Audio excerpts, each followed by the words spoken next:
Hello everybody, it's late Sunday night, March 3rd, and this will be our announcement for Week 8 of Political Science 1013 for the Spring 2024 term. Everyone, we've had any number of important events the past few days, and there will be more coming up in the coming few days. Going back to your class notes on political parties, we mentioned that Ronna McDaniel was chair of the Republican National Committee. She has now announced that she will quit as of later this week, as of the 8th of the month. I believe that's Friday. And there will be an election to choose a new chair of the Republican National Committee. It'll be someone pretty close to Trump, who now has pretty firm control over the whole party.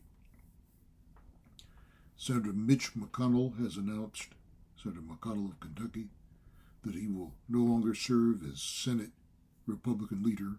Right now he's the minority leader after the election. So they'll have to choose a new leader. He will continue to serve as senator. He'll have 2 years left on his term after the election. So Mr. McConnell is stepping down. We'll have more to say about him toward the end of the term in our last unit of the course on Congress. Now everybody, Tuesday the 5th is Super Tuesday. Many large states all over the country will be having their primaries. And by the end of Super Tuesday, Trump and Biden both should be close to clinching the nomination of their respective parties. It may take another couple of weeks until later this month before they've officially clinched it. There will be primaries on every Tuesday this month. It may take another couple of weeks beyond Super Tuesday for these people to clinch their nominations, but we expect that to happen later in the month. Thursday is the State of the Union address. I'm going to be getting an extra credit assignment out based on the State of the Union address that asks you to watch the speech and then do a brief write-up afterward. So watch for that. That, of course, is coming on the same day as our exam, the midterm exam, exam 2, on Thursday.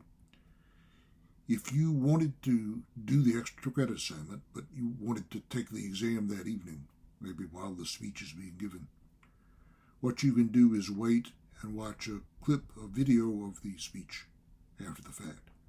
I'm sure it will be up on YouTube and elsewhere within a few hours of the actual speech having been given.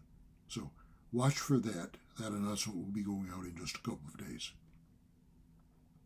As for the exam itself, the format will be similar to Exam 1. The material to be covered will be Unit 3 on the media and Unit 4 on the Constitution, plus 4 outside readings. You have 1 reading on the financial condition of the media business in general, especially newspapers.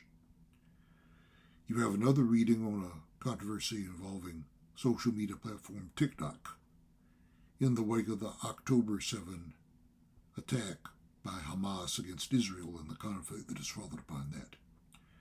You have an article by Professor Daniel Allen of Harvard University about what Harvard and other universities should do about free speech. And then you have an article about Trump and the Constitution from the Wall Street Journal. And you should be able to access that through the McKee Library website. Remember, you've had instructions on how to do that.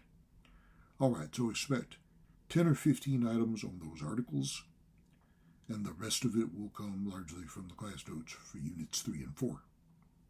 All right. Now, we had talked a good bit about the material in Unit 4 last time. Please be sure you look closely at the Federalist Papers.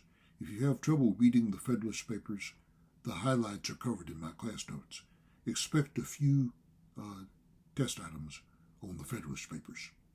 Now, the latter part of the class notes for Unit 4 cover civil rights and civil liberties and federalism. Pay careful attention to the distinction between civil liberties and civil rights. It's fairly clearly spelled out in the class notes. Federalism has to do with the relation among levels of government in the United States, primarily the states and the feds.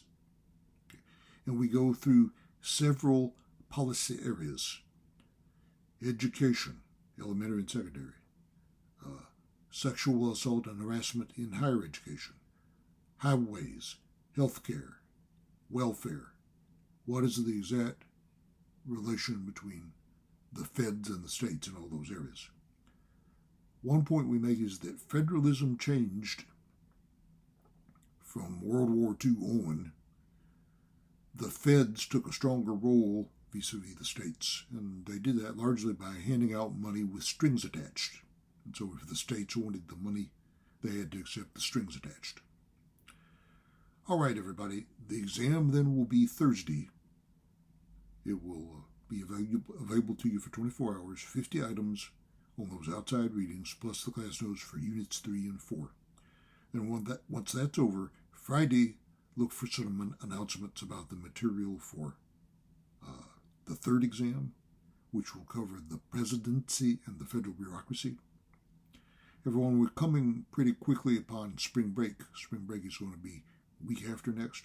We're going to need to get one discussion in before spring break, and you'll have about a week to get in a good bit of reading.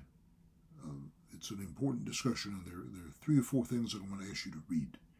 So I hope you'll be able to set aside time to do that before the discussion, which will take place about a week after the exam, before we take off for spring break. Okay, so the exam is Thursday the 7th. Wish you good luck. Study hard, take it easy. We'll talk to you once again about a week from now at this time.